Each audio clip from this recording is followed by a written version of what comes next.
Hello and welcome to the Central National Bank Employee Ranking Show. I'm Tim O'Donnell, joined alongside by Joe Nesbitt and Brian Fonville of Central National Bank. Now we'll get to the rankings here in a second, but first, gentlemen, as you know, these employee rankings heavily factor into determinations of Christmas bonuses, and there's a lot on the line. Yeah, there is, Tim, and let's not kid ourselves, though. This is all about where you're going to be sitting at the holiday party.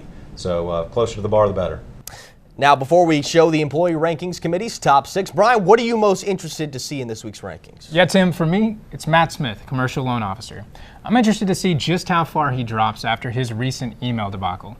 I mean, was it funny? Yes. But seriously, who replies all to a company-wide email with something that's borderline offensive? Yeah, Brian's right, Tim. You know, with this late in the game, fourth quarter, you can't be making a mistake like that. Matt's got to know better.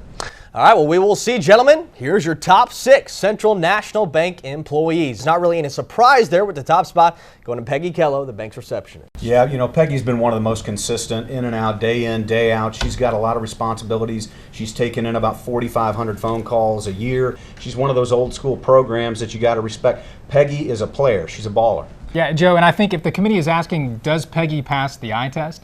The answer is most definitely. For someone her age, she passes the eye test all right. No doubt. Yep. What was that? Put those down, she please. does. That's definitely an HR violation. We're just going to move past that, Brian. Falling to 4 this week, Matt Smith. Now, we knew Matt was going to fall, but are you surprised that he's still there in the top 4? Yeah, Tim, I hate to say this, but there could be some bias among the committee members putting 2 Smiths, both from the lending department, in the top 4. Yeah, and you know, when I look at it, I look at Caitlin Remsen.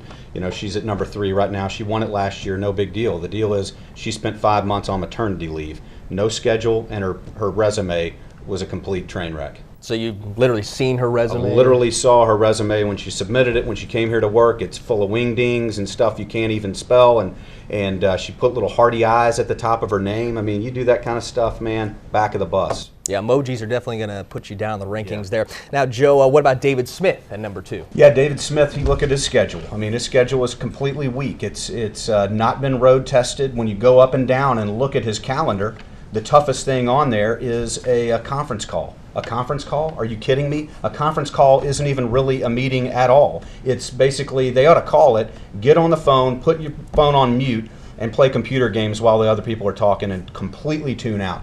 Not to mention, Joe, while he's technically within the parameters of the dress code policy, his shirt and tie combinations are hideous. There's no style points there whatsoever. Let's talk a minute about Taylor Davis at number 5, because I imagine there'll be a lot of debate about this. Now, what does she need to make a case for a higher ranking?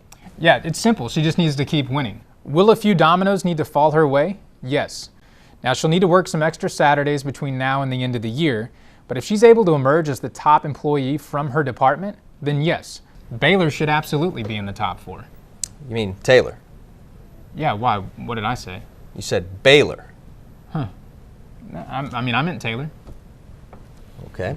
Real quick, too, it's worth noting, Jason Becker, president of the Austin Banking Center, he's not even in these rankings. Yeah, he's not in the rankings, Tim, because when you look at Austin, you see where they started out from the bottom and they're working their way up. But, man, it's a rebuilding year, maybe even a rebuilding decade. So Austin doesn't deserve to be in these rankings yet. Well, on that note, we're going to conclude this week's show. Thank you for tuning in. And remember, a lot can change between now and the end of the year. Like everything, because these rankings mean nothing. Yeah, absolutely. pretty much. Hey, but Peggy Kelo. Yeah. Hey, guys, this is ridiculous. Oh, gosh.